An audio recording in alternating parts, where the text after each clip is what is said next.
Warm up. In the starting position, keep your knees slightly bent. This will add stabilization to your body and help keep your back straight. Keep your glutes and abdominal muscles tense and twist your hip joint slightly forward to eliminate the arch in the lumbar region. Keep your shoulder blades together, with medium muscle tension. Maintain this body position in all exercises, until other instructions appear. Neck and trapezius muscles. Tilt your head to the right and left. Do not tilt your head too much, but try to lift your chin to the left and right. This way you will stretch the muscles well and not overload the cervical spine. Take your time, with each repetition stretch the muscles more and more. Synchronize your breathing with the tension in the muscles. Try to increase the tension in the muscles with a deep exhalation. Perform 10 repetitions on each side, making all movements smoothly and unhurriedly. Perform similar movements up and down, and do not tilt your head too much forward or backward. Pay attention to the rise and fall of the chin. When you raise your chin up, direct it not only up, but also slightly forward, adding a small forward movement of the lower jaw. Then lower the chin and try to focus on the muscles of the back of the neck. Perform 10 repetitions on each side. Then we turn our head left and right. In the first movements, we perform small amplitude turns and feel the tension in the neck muscles. With each attempt, stretch your neck more and more, doing 10 repetitions. In the next exercise, raise your shoulders and try to press them as close to your ears as possible. Keep your arms straight. After lifting, sharply lower your shoulders down, then lift them again and repeat the movement. The movements should be intense and fast. You can slowly raise your shoulders but quickly lower them. Try to synchronize the movement of the shoulders with your breathing. When you raise your shoulders, you take a medium volume breath of air, and at the moment when you lower your shoulders down, exhale twice as fast as you inhaled. This exercise is a cardio exercise. We must increase the heart rate and ventilation in the lungs. In this way, we increase blood circulation and heat exchange. We do 50 repetitions. This should be quite intense. Next, we work on the shoulder joints and the muscles around the shoulder again. Raise your shoulders up in a circular motion, then move them back. Lower your shoulders down, forward again, and repeat the circular motions with your shoulders with maximum amplitude 10 times in one direction, then 10 times in the other direction. Changing the direction, move your shoulders in a circle, and in the same way perform maximum circular motions. Now we will stretch the neck muscles with our hands, performing isometric movements. Isometric movements imply movements in different directions, that is, we will press our hand on our head so that the head moves toward the shoulder, and the neck muscles will resist and prevent the head from going down. Thus, we provide resistance with the neck muscles. Hold this position for 15 to 30 seconds. Synchronize the pressure of the hand on the head with the exhalation. As soon as you finish exhaling, you stop pressing with your hand. Return to the starting position, inhale and repeat the exercise again. After 3 to 5 repetitions, you take a deep breath and relax the neck muscles. Using light pressure, lower the head as close to the shoulder as possible, pressing with the hand smoothly and not with force. Try to relax the neck muscles, then repeat in the same way in all directions. First, you work left, right, lower the head to the shoulders, and then forward and back. First, you perform 3 to 5 repetitions, resisting the pressure of the hand, and then, on the exhalation, relax the neck muscles and lightly press on the head in the appropriate direction. When you have reached the point of pulling the head back, place your hands under the chin and press on the head from the bottom up, but do not throw it back too much and do not squeeze the cervical spine, the back of the head. At the beginning, you perform an isometric movement, resistance with your hands, that is, your hands press up, and your chin presses down, thereby straining your neck muscles, and after 3 to 5 repetitions, you take a deep breath and relax the neck muscles from the front. Similarly, as in the previous exercises, we lift the chin up and pull it forward a little, directing it in the appropriate direction with our hands, and lower our head down again. Thoracic section. Let's move on to the thoracic section. The first task will be to increase the amplitude of movement in two directions, forward and backward. To do this, direct your shoulders forward, round the thoracic section from behind, hunching your back as much as possible. We feel how the back muscles stretch at this moment, and the shoulder blades move to the side. After that, inhale and move your shoulders back and down, trying to bring your shoulder blades together as much as possible and lift your chest up and forward. You push your chest forward and up. When doing this exercise, your abdominal muscles should be tense, and they should not allow your lower back to sag. Synchronize the movements of the chest with breathing. As you exhale, move your shoulders forward, and as you inhale, move them back and open the chest. Repeat the exercise, stretching the chest forward and back, 10 repetitions. Then add the movement of the arms to these movements. Raise your arms above the shoulder joint and direct them forward, simultaneously moving your chest back, spreading your shoulder blades to the sides to open the back. The arms should be directed forward so that the palms are facing the floor. Then move your arms back, palms facing the ceiling, and your chest rises, while your shoulders move back and down, and your shoulder blades come together as close as possible. Your arms should be either at shoulder level or lowered slightly, as far as the range of motion allows. In order not to overload the lumbar region, you need to strain your abdominal muscles and remove the arch in your lower back. This exercise is performed with a completely straight lower back, and all movements and mobility should occur in the thoracic region and in the shoulder joint. Next, place your hands on your stomach, bend your knees slightly, strain your abdominal muscles, slightly rounding your back and lower back. Tighten your buttocks and fix your hips, make low amplitude and intense movements with your shoulders to the left and right. The goal is to perform these movements without using your hips. To keep your hips still, you need to tense your gluteal muscles and tense your adductor muscles as if you were trying to squeeze your legs together. You need to exhale with each turn and inhale when returning to the starting position. Accordingly, inhale and exhale very quickly so that you have time to exhale during the turn and inhale in the middle. This exercise is a cardio exercise to increase blood circulation in the body, so that the body also warms up faster. You should do at least 10 of these repetitions for each turn in each direction. Lumbar region. We go even lower and move to the lumbar region. Now we must feel how to control the muscles of the lower back. For this we must alternately tense the muscles of the abdomen and lower back.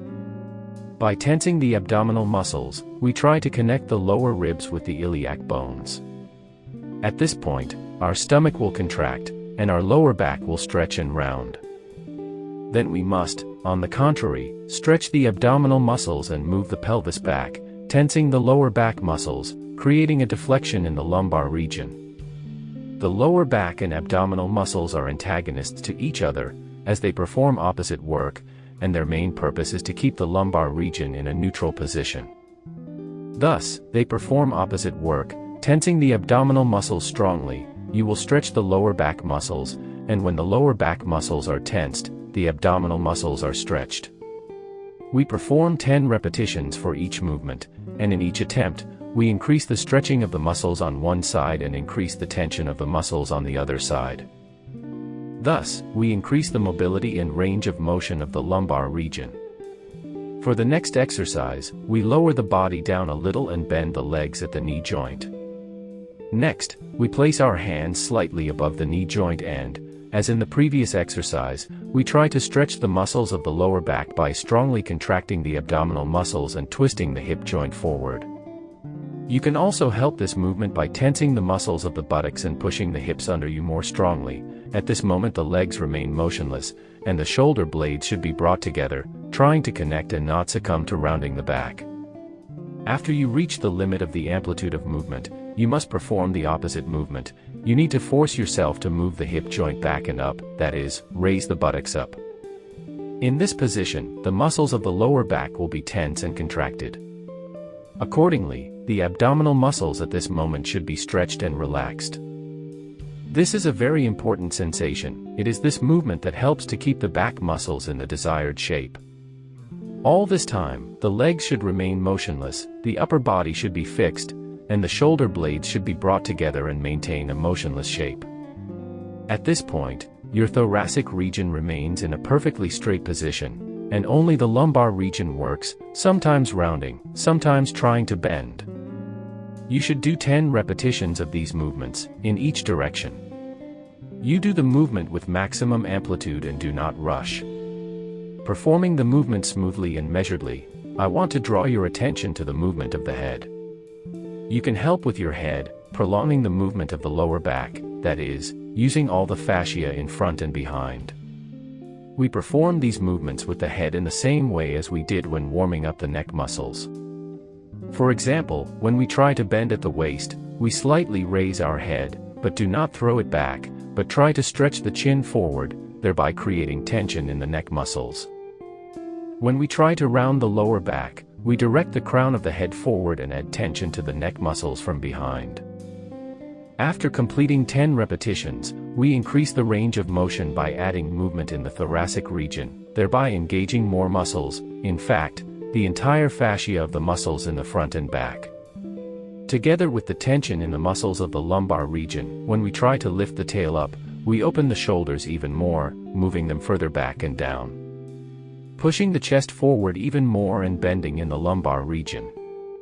Then, when we try to tuck the tail under ourselves, we release the shoulder blades and try to spread them apart. We twist the shoulders with the anterior deltoids forward and down, while we try to engage the head even more. With each attempt, we increase the amplitude of the movement. We perform this exercise 10 repetitions in each direction and again get used to synchronizing the breathing with the movement. When trying to arch the back, bring the shoulder blades together and lift the tailbone up. We inhale, thereby opening the chest even more due to the supply of oxygen to the lungs and increasing the volume of the lungs. Also, on the exhale, round the thoracic region and hide the tailbone under yourself, rounding the lumbar region. In the next exercise, straighten up to your full height, strain the muscles of the back and lower back, bring the shoulder blades together and lower the torso until it is parallel to the floor. In an ideal execution, try to do this with absolutely straight legs. Start to go down with a small amplitude, say 30 degrees down. After lowering, we should rise with a round back.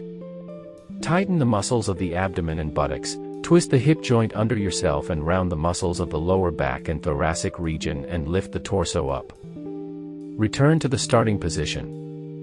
With each attempt, lower the torso lower and lower. Pay attention to what height of the body you still manage to keep the lower back in a straight position, and in the following attempts, go down to this position, trying to keep the lower back straight. In each attempt, try to go lower and lower at least a centimeter. If you feel a lot of tension in your lower back muscles, and it's hard for you to keep your back straight, even when lowering by 30 degrees, then in the initial position, bend your legs at the knee joint. Start small and do all the movements we talked about above.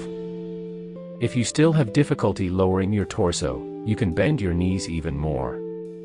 Try to find a position of bent knees in which you can perform the exercise through the entire range of motion. You need to try to lower your back straight and parallel to the floor. This exercise is equally difficult for anyone with any level of flexibility, hamstring or lower back strength, as we are always trying to find our own level of difficulty. In this exercise, let's say you can go down with a straight back and straight legs to a 45-degree level, but then if your lower back starts to round, at that point you can bend your knees and continue to go down with a straight back. Then you rise again through the rounded back and try to go even lower. In the future, each time manipulating the bending of the knee joint and lowering the absolutely straight back to a different angle of inclination. Thus, you find your level of difficulty. The most important thing in this exercise is to focus on the lower back muscles and lower your back with a perfectly straight lower back. There is no point in lowering with a rounded lower back, otherwise we will not learn to use the lower back muscles during stretching and will not work out the necessary area of the muscles. In terms of functionality, the movements are quite simple, but the level of difficulty is above average. Therefore, if you feel a little mobility in the back of the thigh and hip joint, then do not take risks and start with an easier version of the exercise, with bent knees, begin to complicate it as you gain confidence and a sense of control over the back muscles. Perform 10 repetitions, slowly and feeling control and tension in absolutely all muscles. The next exercise. In the starting position, you stand straight and raise your arms up, turn your palms to the ceiling, move your arms back a little, tense your lower back muscles again and try to lift your tailbone up. Bend forward. In the ideal position, we should lower our torso parallel to the floor, keep our legs straight, arms at shoulder level or slightly forward, and palms facing the ceiling. In this case, the lower back is in an absolutely straight position. We feel how the tailbone continues to rise up. After we have lowered ourselves, we tense the muscles of the abdomen and buttocks, hiding the tailbone under ourselves, round the entire back and smoothly rise up, returning to the starting position. If everything is fine, then continue doing the exercise. If you feel that this exercise is easy for you, you do not feel much overload in the lumbar region and the muscles of the lower back continue to stabilize your lumbar region, your legs remain straight, try to raise your arms above your head. Perform the exercise in the same sequence with your arms above your head.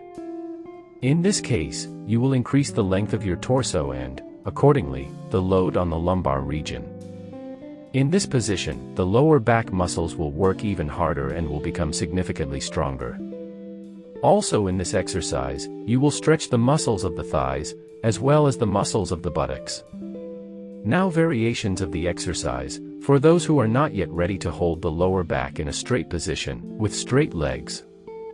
As in the previous exercise, we are in the starting position, slightly bend our legs at the knee joint and again raise our arms, turn our palms to the ceiling and try to lower the body parallel to the floor. It is also necessary to find your level for this exercise. If you still find it difficult to keep the back muscles in a straight position, and they begin to round, then bend your knees even more. If with bent knees you still find it difficult to keep your lower back straight, then lower the body with a smaller amplitude, for example, by 45 degrees. Then round your back and rise and do this exercise again. Each time trying to go lower and lower. Then, as soon as you reach parallel with the floor, increase the straightening of your legs at the knee joint. Also, if you can easily perform this exercise with bent knees, do not rush to straighten your legs, but first raise your arms above your head and try to perform this exercise in a more complex form, but with bent legs. Now we need to compensate for the exercise. In the previous exercise, in the starting position, we stand straight, tense our buttocks and push our hips forward. Bring our shoulder blades together and try to spread our shoulders, pull them back and push our chest forward and up, raise our head and try to stretch our chin forward and up. Try not to throw our head back too much and not to relax the muscles of the back of the neck, continuing to keep our head under control, observing the tension of the muscles of the back and buttocks. Bend back, first with a small amplitude, and then return to the starting position. Inhale, and on the exhale, bend back again, with a slightly larger amplitude. Try to feel the tension in the muscles with each movement and with each attempt to increase the tilt. With absolute control of all muscles. Pay attention to the sensations in the muscles, try to feel the muscles on the back of the body, which at this moment are not tense and relaxed. Try to tense them and engage the muscles in the work so that each muscle helps each other. Hip joint. Let's move on to the hip joint. Perform circular movements in one direction, with the greatest possible amplitude, and then after 10 repetitions, perform the same movement in the other direction.